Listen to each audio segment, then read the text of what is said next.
सालों बाद बिहार में बना बीजेपी का मुख्यमंत्री। हाँ दोस्तों, जिस तस्वीर का इंतजार पूरे बिहार को था वह आखिरकार आज साफ हो चुकी है।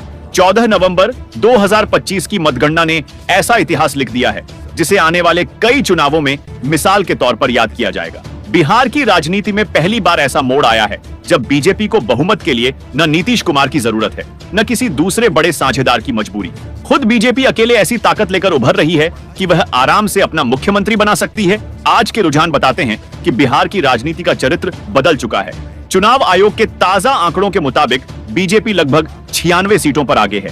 यह आंकड़ा सिर्फ एक संख्या नहीं बल्कि यह संदेश है कि बिहार की धरती पर पहली बार भारतीय जनता पार्टी अपने दम पर एक पूर्ण सत्ता संरचना खड़ी कर सकती है।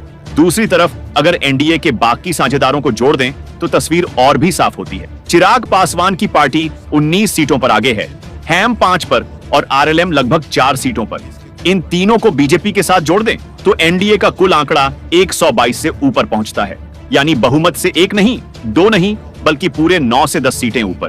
अब सवाल यह है कि यह तस्वीर इतनी ऐतिहासिक क्यों है? दरअसल बिहार की राजनीति में पिछले 2 दशकों से एक ही पैटर्न चलता आया था। चाहे कोई भी चुनाव हो, स्थिर सरकार के लिए बीजेपी को हमेशा किसी बड़े सहयोगी की जरूरत पड़ती थी। कभी जेडीयू के साथ गठबंधन, कभी उसके बाहर, कभी फिर अंदर आने का सिलसिला चलता रहा। लेकिन आज की तस्वीर बिल्कुल उलट है। पहली बार बीजेपी की ताकत इतनी बढ़ चुकी है कि नीतीश कुमार के साथ रहें या अलग हो जाएं, बीजेपी की स्थिति में कोई फर्क नहीं पड़ेगा। आइए सबसे पहले समझते हैं कि ऐसा क्यों हुआ।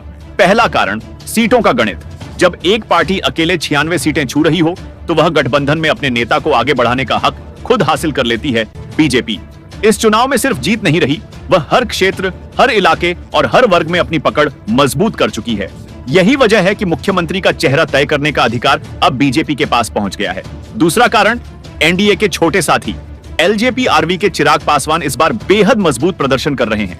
उनकी 19 सीटों की बढ़त बीजेपी के लिए बोनस साबित हो रही है। हैम और आरएलएम की सीटें मिलाकर एनडीए का बहुमत इतना पक्का हो गया है कि अगर जेडीयू कल गठबंधन छोड़ भी दे तब भी बीजेपी आराम से सरकार बना सकती है। तीसरा कारण, मतदान का बदलता रुझान।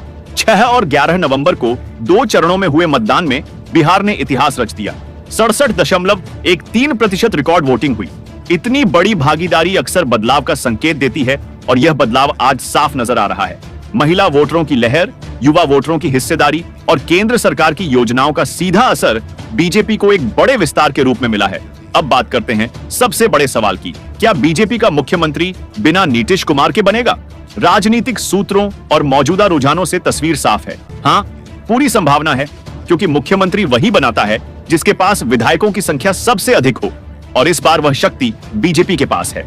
यह सिर्फ एक नैतिक हक नहीं बल्कि गठबंधनीय राजनीति की अनिवार्य परंपरा भी है। अब जानिए कि बीजेपी को नीतीश कुमार को मनाने की जरूरत क्यों नहीं पड़ सकती। पहला कारण, नीतीश कुमार की पार्टी का प्रदर्शन। जेडीयू इस चुनाव में भाजपा के मुकाबले बेहद कमजोर हो चुकी है। न सीटें पर्याप्त हैं, न प्रभाव। इसलिए अगर जेडीयू समर्थन दे तो भी मुख्यमंत्री बीजेपी का होगा, और अगर समर्थन न दे तो भी बीजेपी के पास सरकार बनाने का रास्ता है। दूसरा कारण, केंद्र की रणनीतिक बढ़त। केंद्र का नेतृत्व लगातार यह संदेश देता रहा है कि बिहार के भविष्य के लिए मजबूत और स्थिर सरकार जरूरी है। बीजेपी का राष्ट्रीय नेतृत्व यह सुनिश्चित करेगा कि राज्य में ऐसा नेता बैठाया जाए जो पार्टी की नीतियों को मजबूती से लागू कर सके। यही बात नीतीश कुमार की बार्गेनिंग पावर को बेहद कमजोर कर देती है। तीसरा कारण, गठबंधन का गणित जिसे बीजेपी अकेले नियंत्रित कर सकती है। चिराग पासवान के समर्थन से लेकर छोटे दलों की बार्गेनिंग तक सब बीजेपी के पक्ष में झुकते नजर आ रहे हैं। इस वजह से जेडीयू के पास कोई मजबूत राजनीतिक औजार नहीं बचता जिससे वह बीजेपी पर दबाव बना सके। अब बात करते हैं कि अगर नीतीश कुमार अलग हो जाएं तो क्या होगा। यहीं से बिहार की राजनीति का सबसे बड़ा मोड़ शुरू होता है।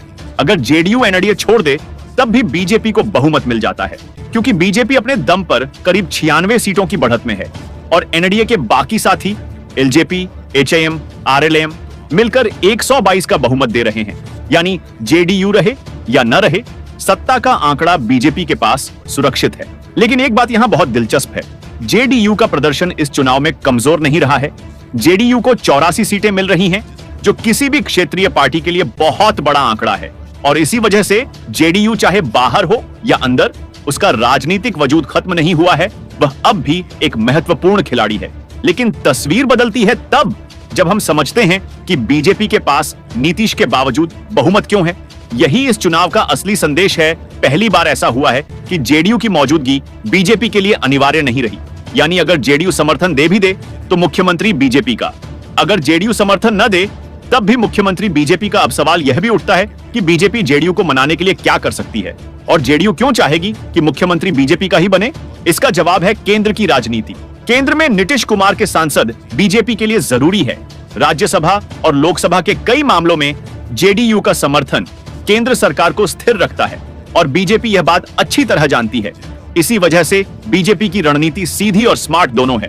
पहला तरीका, बीजेपी नीतीश कुमार को सम्मानजनक भूमिका दे सकती है। राज्य स्तर पर उन्हें चाहे उप मुख्यमंत्री, चाहे प्रमुख मंत्री, चाहे सलाहकार जैसी ताकतवर भूमिकाएं दी जा सकती हैं। यानी जेडीयू को सत्ता से बाहर नहीं किया जाएगा, बल्कि सत्ता में उनका वजन बना रहेगा। दूसरा तरीका, केंद्र में जेडीयू के सांसदों का महत्व देखते हुए बीजेपी यह सुनिश्चित करेगी कि जेडीयू नाराज न हो। केंद्र सरकार की स्थिरता के लिए जेडीयू की अहमियत बनी रहती है। इसलिए बीजेपी चाहेगी कि बिहार की राजनीति और दिल्ली की राजनीति टकराए नहीं, बल्कि एक दूसरे को सहयोग दें। तीसरा तरीका, बिहार में मुख्यमंत्री भले बीजेपी का बने, लेकिन सरकार में जेडीयू को पर्याप्त मंत्रालय दिए जा सकते हैं। यानी सत्ता का संतुलन ऐसा रखा जाए कि दोनों दलों का सम्मान बना रहे। चौथा तरीका, बीजेपी यह दिखाएगी कि वह जेडीयू को कमजोर नहीं करना चाहती, बल्कि बिहार को स्थिरता देना चाहती है। ऐसी स्थिति में नीतीश कुमार भी एक समझदार सहयोगी की तरह वही भूमिका निभा सकते हैं जो राजनीतिक रूप से उनके लिए सबसे फायदेमंद हो। इसीलिए यह कहना गलत नहीं होगा कि जेडीयू का प्रदर्शन अच्छा रहा है। जेडीयू मजबूत है, नीतीश कुमार का अनुभव अनमोल है, लेकिन मुख्यमंत्री का पद बीजेपी तय करेगी, क्योंकि बहुमत का असली मालिक बीजेपी बन चुकी है और बीजेपी इस स्थिति को बहुत ही रणनीतिक तरीके से संभालेगी। न कोई टकराव, न कोई तनाव, न कोई खुली लड़ाई, बस सीधी और साफ राजनीतिक समझदारी। बिहार में नेतृत्व बीजेपी का होगा और केंद्र में सहयोग जेडीयू का बना रहेगा। यही आज की सबसे बड़ी राजनीतिक सच्चाई है। अब आइए देखते हैं कि आगे के 48 घंटे कैसे गुजरेंगे। मतगणना पूरी होने के बाद एनडीए की बैठक होगी।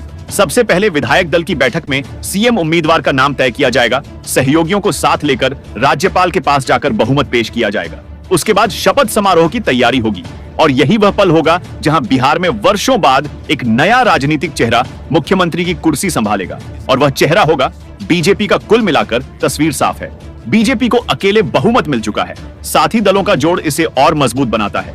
महागठबंधन पूरी तरह ध्वस्त हो गया है। आरजेडी सिर्फ 24 से 26 सीटों के बीच सिमट चुकी है। कांग्रेस मुश्किल से 3 पर टिक पाई है।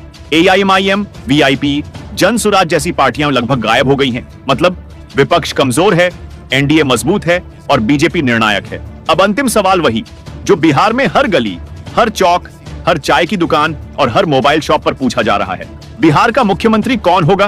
कौन वह चेहरा होगा जो 5 साल तक पटना की सत्ता संभालेगा? कौन वह नेता होगा जो बिहार की विकास की रफ्तार तय करेगा? कौन वह चेहरा होगा जिसे दिल्ली का हाईकमान अपनी मुहर देगा? यह नाम अभी सामने नहीं आया है, लेकिन एक बात बिल्कुल पक्की है कि इस बार मुहर बीजेपी ही लगाएगी। इतिहास बदल चुका है।